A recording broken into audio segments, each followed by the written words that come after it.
dari Metro. Begini Pak Ustadz, di dalam tubuh kita adalah terdapat ruh, jiwa, dan nyawa. Ketiga macam itu di manakah tempatnya dan apa fungsi dan tugasnya.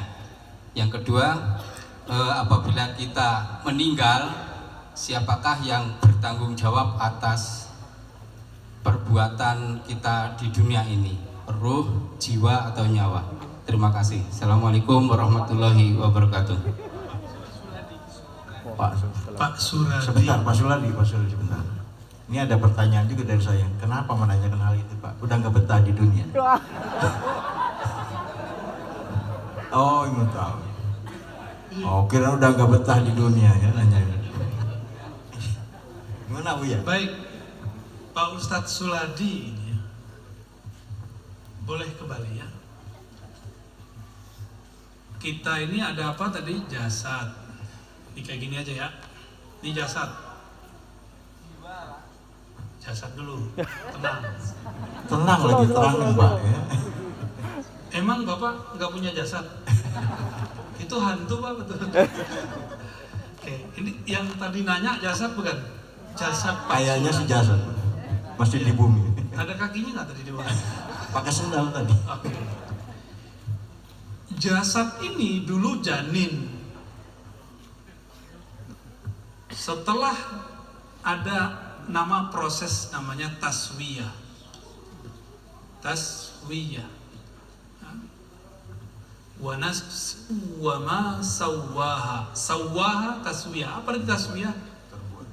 Penyempurnaan jasad.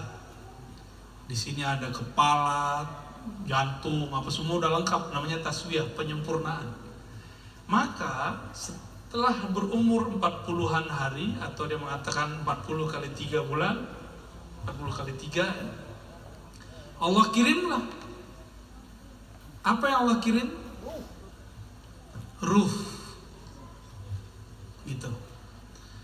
Ditiupkanlah ruh ke dalam ini jasad atau janin. Ketika ditiupkan, maka si janin mulai bergerak, mulai ada energi. Energi yang ini disebut jiwa. Jiwa ini bisa bergerak karena di dalamnya ada kolbu. Kolbu itu bisa bergerak karena di dalamnya ada lapisan-lapisan. Nah, kita langsung saja ke intinya. Ruh. Itu. Jadi jiwa itu sebenarnya bagian daripada energi ruh. Kalau jasad Pak Suladi nanti pergi, maka ditanyain sama Pak Mukhlis, itu tega banget sih antum nanya gitu. Ada dendam ya? Kalau jasad sudah pergi, maka jiwa, energi jiwa yang ada pada jasad ikut terkubur. Yang gak terkubur itu dari kolbu sampai ke ruh. Ini juga ada jiwa. Jiwa, ini jiwa, kalau bahasa gampangnya aja, saya gak usah pakai istilah yang rumit.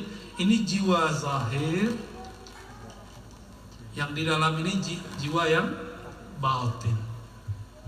Tetap jiwa, karena kullu nafsin dha'iqatul maut. Yang mati itu yang merasakan jiwa. Jiwa itu karena ada ruh. Kalau nanti jiwanya sudah hancur, yang zahir, sisa jiwa yang batin. Mau tubuhnya diganti 1000 kali juga nggak masalah, yang penting batinnya masih ada. Itu yang tanggung jawab Pak Suladi. Ya. Kalau ketika mati, ini jiwa yang zahir ini kan kerjanya makan minum. Ini makan minum sebagai manusia atau makan minum sebagai hewan? Berarti batinnya hewan. Kalau makannya pengen hidup, atau hidup atau untuk makan, yang mana tuh yang benar? Makan untuk hidup. Saya makan untuk hidup atau hidup untuk makan? Makan untuk hidup. Kalau makan untuk hidup, manusia. Kalau hidup untuk makan, hewan. berarti batin dia ulaika kal an'am. Ada juga yang kayak binatang buas seperti kal, anjing. Dia pengen berkuasa, nyala mulu, kebencian mulu. Nah, ketika tubuh jasadnya mati, jiwa zahirnya mati, jiwa batinnya masih ada. Nah, jiwa batinnya nanti itu yang zahir. Oleh sebagian ulama yang mereka Allah singkapkan tirai batinnya, kadang-kadang kalau masuk masjid yang kelihatan sama dia ada anjing lagi sujud. Zahir ini cuma kepala doang sujud, batinnya belum sujud. Makanya kayak main-main. Ada yang lagi sujud kelihatan monyet. Nah, itu karakter-karakter tuh. Monyet sukanya apa? Cari perhatian, tamak tuh kan. Ada yang babi, tamak, nafsu besar, itu babi tuh. Tubuh ini ketika sujud, itu coba lihat hurufnya apa? Orang lagi sujud. Mim, ya, mim, ha, mim, dal. Itu mirip kayak gitu. Muhammad. Coba aja kepala, mim, ha, mim, dal sampai kaki. Jadi ketika orang sujud, sebenarnya dia sedang kembali menuju nur Muhammad Sallallahu Alaihi Wasallam. Maka nanti kita, orang manusia ini, kalau dimasukkan ke dalam penjara neraka, itu dikeluarkanlah wujud jiwa batinnya yang asli. Jika dia binatang ternak keluar. Jika binatang buas, kayak binatang buas. Tubuhnya manusia tapi kepalanya beda gitu. Karena Allah tidak akan menyiksa tubuh yang berbentuk kekasihnya, nama kekasihnya, gak bakal. Ya.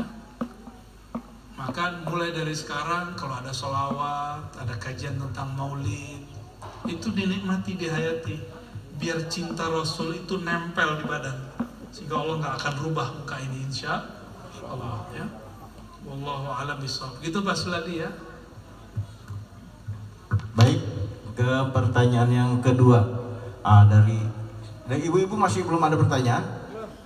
Belum juga? Oke. Siapa? Siapa Bu ya kira-kira? Siapa yang mana ini? Bebas. Ya? Ya, sangat. Kasihan ya.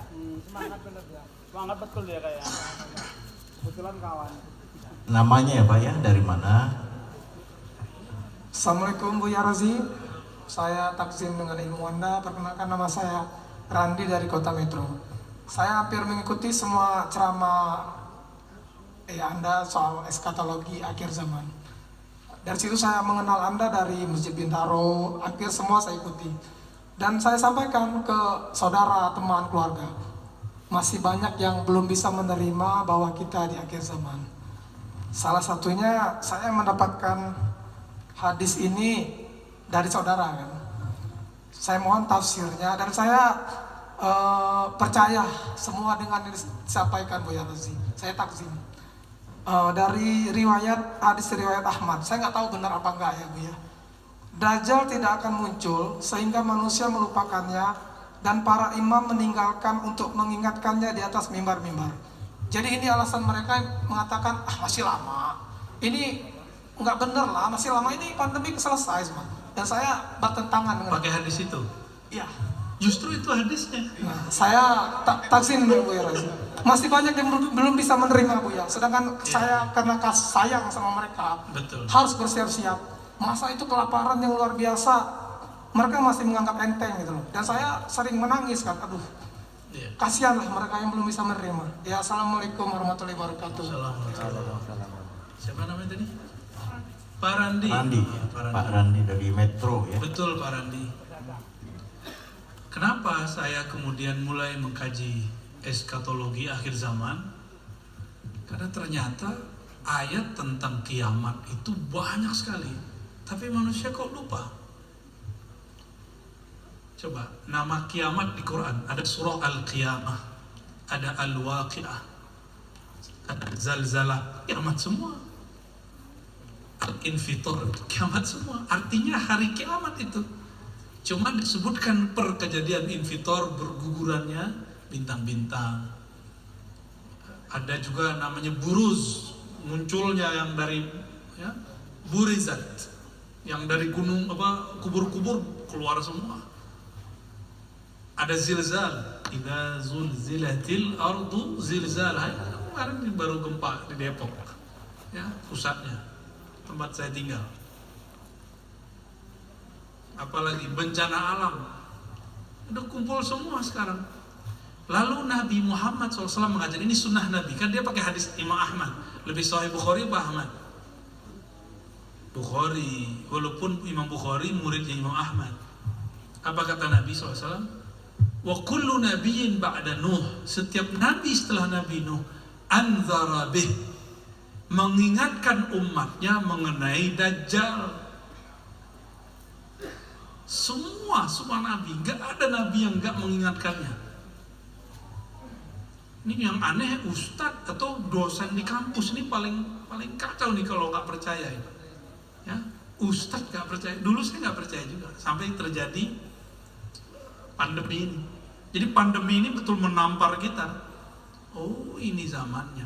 Belum ada dalam sejarah alam semesta virus efeknya, beritanya separah ini. Beritanya. Tapi kan Delta kemarin kita nyaksiin. Ini alumni LC, ini lulusan COVID. Nanti antum tambahin namanya Mukhlisin LC. Berapa hari di lorong rumah sakit, nggak sempat berapa kamar? 7 hari. 7 hari. Orang mati sampingnya betul-betul mati. Zohir dia kelihatan sama dia. Makanya beliau ini setiap napas, setiap hari sekarang bersyukur benar. Alhamdulillah masih hidup. Ya. Alhamdulillah, ya kita juga sama. Setiap nabi, hatta nabi setelah Nabi Nuh sampai Nabi Muhammad SAW, maka hadis mengenai Dajjal itu hadisnya mutawatir. Ingkar terhadap mutawatir kufur, bukan fasik lagi, kufur. Ada kawan ngomong gini, sok pinter, sok cerdas. Itu kan masa lalu saya. Dajjal itu sistem pemerintah Dajjal. Tuh berita Dajjal tuh, berita bohong. Nah, adakah sistem tanpa ada orang yang membuatnya? Gak usah jauh-jauh handphone. Ini ada sistem nggak di dalamnya? Ini terjadi sendiri atau ada yang buat? Ada yang buat. Handphone. Ente pakai handphone apa? Cina? Katanya anti Cina. Ente anti Cina kan? Itu anti Cina pakai handphone Cina. Kawan ada yang pakai Apple nggak? Ini apa nih? Ya Cina lagi, tapi Cina Jawa ini Oppo.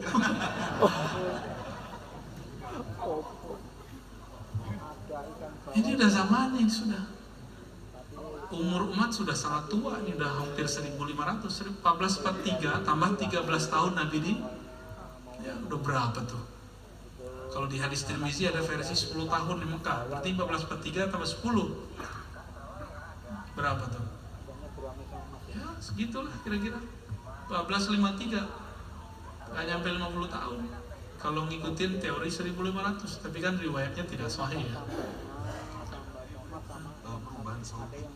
Coba deketin. Kalau dengan perubahan Saudi yang terjadi sekarang ini, bahwa kan dalam beberapa hadis juga disebutkan bahwa apa yang akan terjadi di akhir zaman adalah terjadi banyaknya fasad yang terjadi di jalan-jalan di sekitar haram. Ya. Kalau di hadis Imam Tirmizi itu sebaik-baik umat kan orang Arab yang beriman. Kalimatnya nggak begitu sih, tapi ada kalimat sebaik-baik kaum kalau orang Arabnya beriman, seburuk-buruk kaum orang Arab yang tidak beriman, itu fasad. Itu ada di Tirmizi, itu ada sejenis itu lafaznya. Ya barangkali ini zamannya. Dan di Sahih Bukhari, yang saya ingat di Sahih Bukhari bahwa Nabi mengatakan nanti iman itu akan keluar dari Madinah. Ya riz gitu kalau nggak salah lafaznya. Akan keluar dari Madinah seperti keluarnya ular dari sarangnya. Keluar, terbalik lagi. Nah, yang balik itu yang bawa Al-Imam Al-Mahdi. Maka hadis Imam Al-Mahdi kita cek hadisnya mutawatir. Mutawatir itu diriwayatkan puluhan ulama setiap masa. Ya, setiap masa. Jika demikian, coba lihat Nabi ngomong ini, al-iman yaman wal hikmah yamaniyah. Iman itu Yaman, tapi hikmah yamaniyah. Apa maksudnya hikmah yamaniyah? Orang yang punya nasab, pernah belajar kah, atau punya guru, punya sanad kepada Yaman, itu yamaniyah nisbat. Maka coba lihat sekarang, antum lihat Indonesia sekitar, Malaysia, Singapura, habaibnya keturunan Yaman bukan? Bib, antum keturunan Yaman bukan? Hadramaut kan? Tuh. Aneh mau tanya Bib, ini pertanyaan beneran. Jumlah habaib di kita Indonesia lebih banyak nggak dari Hadramaut? Ya kencang Bib. Lebih banyak. Karena pernah dibuka di National Geography itu bahwa total keturunan Hadarim yang ada di Indonesia ini, Hadarim ya bukan habaib, Hadarim itu hampir 10 juta. Oh, 10 juta. 10 juta. Habaibnya berapa persen? Habaibnya mungkin sekitar 20-30%. Waduh, banyak bener itu. Banyak itu. Ya, Nabi ngomong, ini anugerah buat kita, tapi juga menyeramkan. Apa kata Nabi? Al-Mahdi minni min waladi Fatimah. Al-Mahdi itu dariku, keturunanku, jalur Fatimah. Tuh, serem nggak tuh? Senangnya ya Al-Mahdinya dari Indonesia, siapa tahu. Amin. Amin. Senangnya, seremnya, berarti kita lagi diuber-uber orang nih. Ya, ada yang nguber-nguber negeri ini pasti. Tenang ya. Mereka mau makar, Allah lebih kuat makarnya. Tenang aja Pak. Ya. Pak Randy ya. Kalau kawan kita nggak percaya, nggak apa-apa. Saudara kita, jangankan itu. Teman saya ustazahnya nggak percaya. Padahal udah pandemi kan, masih nggak percaya. Apalagi teman antum, keluarga antum yang bukan ustaz. Ya. Alhamdulillah saya ngaji hadis 15 tahun. Itu saya nggak ngerti tentang eskatologi. Sampai pandemi Allah kasih. Jadi pandemi ini secara zahir betul bencana, tapi secara keruhanian itu bagi saya anugerah besar. Saya jadi melek, ya Allah. Jadi hadis-hadis tentang akhir zaman itu akhirnya bisa saya susun. Mulai dari muncul pertengahan, pasca, itu kemudian udah tersusun. Dulu saya nggak ngerti sama sekali. Bayangannya masih jauh, nganggapnya masih lama. Benerlah ada sebuah hadis itu kan bahwa ketika Dajjal muncul, Mahdi berperang. Itu manusia kayak mimpi di siang bolong. Nggak nyadar dia. Masa sih? Pasti begitu. Jadi yang antum alami itu nubuat Rasulullah SAW. Ya, jadi jangan disesali. Dan saya nggak sedih kok kalau ada orang mentertawakan kajian saya. Ya, itu kan innama ala rasulina al-balagh. Nabi aja tugasnya cuma menyampaikan, bukan memaksa orang menerima. Tugas kita hanya menyampaikan. Itu sebabnya menu kajian kita bukan hanya akhir zaman. Menu kajian kita ada beberapa. Ada hikam, ada akidah. Kalau bahasa akidah kan perang dulu.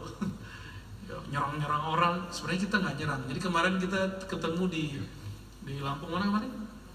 Ya, ada seorang ngomong gini, antum suka nyerang Salafi ya? Enggak, saya nggak suka nyerang Salafi. Saya diserang Salafi. Antum diserang nggak amalannya? Dulu kita yasinan, kunutan, tahlilan, nggak ada yang ganggu kan? Tiba-tiba mereka datang membid'ahkannya. Duluan siapa yang cari masalah? Ahlus sunnah syafi'iyah, asy'ariyah, sufiyah, atau salafi? Duluan mana yang cari masalah? Salafi yang cari masalah. Kita kan punya hak jawab. Ya kita jawab lah. Ya ntar jadi kenceng kalau bahas-bahas ini. Hilang antuk kan ntar. Ya ntar darah mudanya bangkit lagi. Darah muda. Oke lanjut. Pak udah cukup.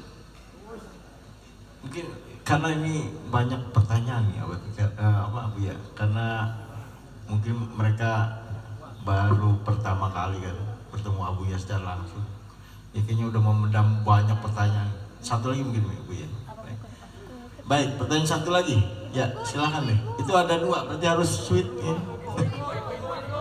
Ya? Oh, ibu-ibu ada. Alhamdulillah akhirnya ada juga.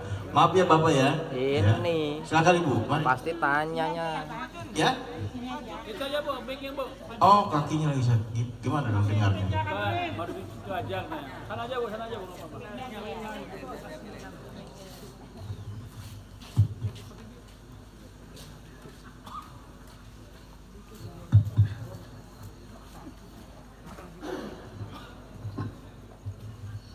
Assalamualaikum warahmatullahi wabarakatuh. Waalaikumsalam. Salam kenal Pak Ustadz. Nama saya Ibu Rabi. Saya juga pencinta Pak Ustadz ini di YouTube. Hampir setiap hari kita dengerin ya Pak Ustadz. Yang ingin saya tanyakan, bagaimana cara kita untuk membersihkan kolbu agar kita tidak terhijab kepada yang di atas. Itu aja. Terima kasih. Baik. Assalamualaikum warahmatullahi wabarakatuh. Waalaikumsalam warahmatullahi. Qad aflaha man zakka. Sungguh beruntung orang-orang yang membersihkan jiwanya. Yang dibersihkan pertama kali itu jiwa dulu, baru kolbunya. Kolbu itu dibersihkan dengan zikrullah, sedangkan jiwa dengan riyadhah. Apa arti riyadhah? Latihan. Mujahadah, melawan keinginan-keinginan rendah.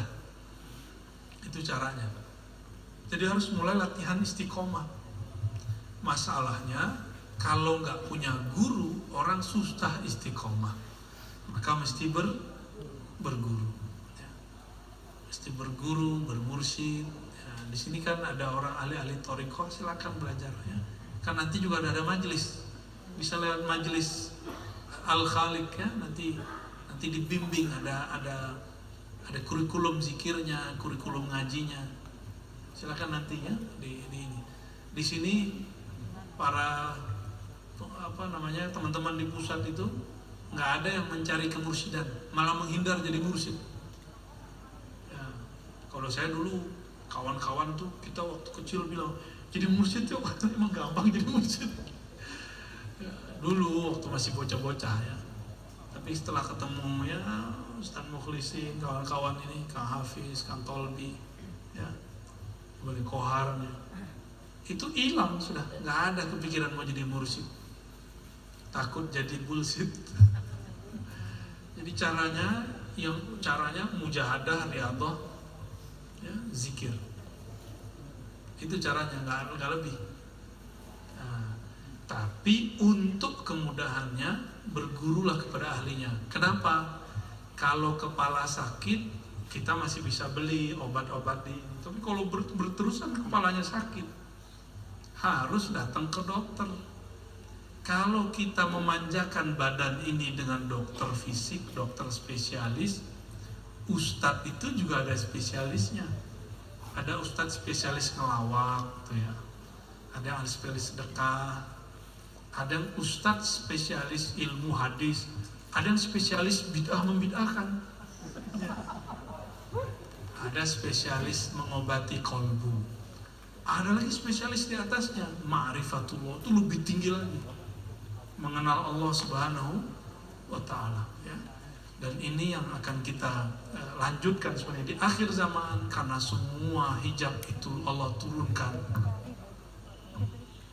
untuk jiwa itu, maka Allah juga kasih energi lain, diturunkan ma'rifatul ruh, mengenal tentang ruh, supaya bisa mengalahkan kekuatan nafsiyah ini. Hanya bisa ruh itu, nggak bisa yang lain. Nggak sanggup orang zikir banyak pakai kolbunya, kalah sama iblis, karena iblis pernah mengalami cahaya luar biasa di kolbunya. Jadi jangan jauh-jauh dari majelis, lebih kurang itu ya. Allahu a'lam bis-shawab.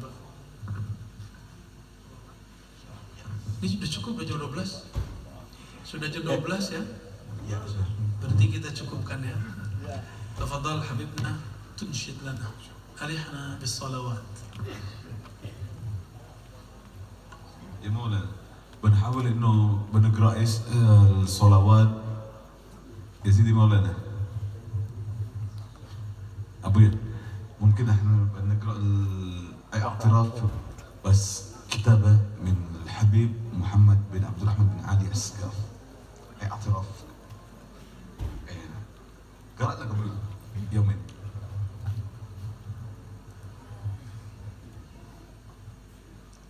بسم الله الرحمن الرحيم. اللهم صل وسلم وبارك عليه وعلى آله. يا الله ربي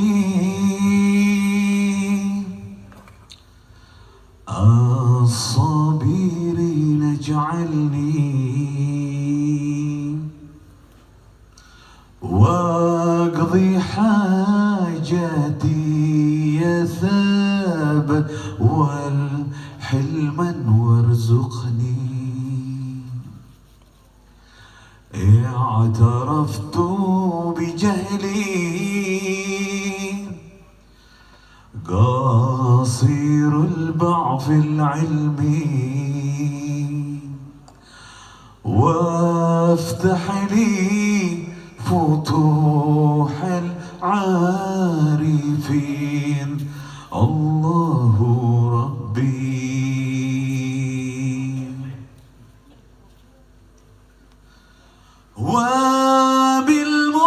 وبالمصطفى رسولي يا الله بلغ مقصدي.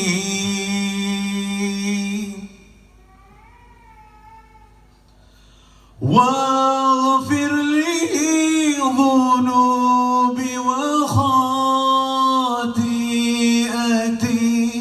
ولمن أحبني.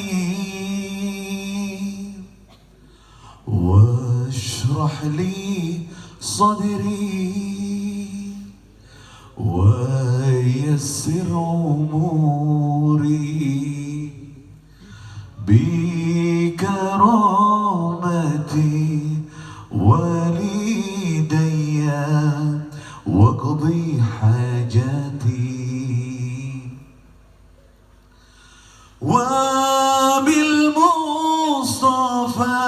رسولي يا الله بلغ مقصدي. واغفر لي ذنوبي وخطيئتي ولمن أحبني. واشرح لي صدري ويسر أموري بكرامتي والدي واقضي حاجاتي. بكرامتي والدي واقضي حاجاتي. الله. Masya Allah. Terima kasih. Ya, sebentar ada baiklah, di penghujung acara ini sekali lagi kami dari Al Badar Channel, ya, seperti tadi ada beberapa jamaah yang menunjukkan bahwa kami selalu mengikuti Al Badar Channel atau kajian Abuya Razi di YouTube. Maka kami dari Al Badar Channel mohon dukungannya, ya, dengan istilah kami itu BPJS, ya. BPJS itu kan orang tuh BPJS itu harus bayar, ya. Kali kita bayarnya dengan bayar, B-nya, P-nya itu pakai, J-nya itu jempol, ya, dan S-nya itu subscribe, ya. Tolong dibuka YouTube-nya, YouTube Al Badar Channel, tolong di subscribe atau di like, ya. BPJS, bayar pakai jempol dan subscribe, dan sekali lagi di share juga boleh, ya. Baik, di sini kami juga akan memberikan kesempatan bagi yang mau membuka atau diberikan ismuruhnya. Di sana kami menyediakan ada di pojok kanan masjid. ada tim dari channel kami, silahkan memberikan nama jasadnya, binnya siapa, nanti untuk dibukakan ismuruhnya, ya, tempatnya di pojok sana. Baik, di ujung acara akan ditutup oleh sholat sibil Klub dari Syekh.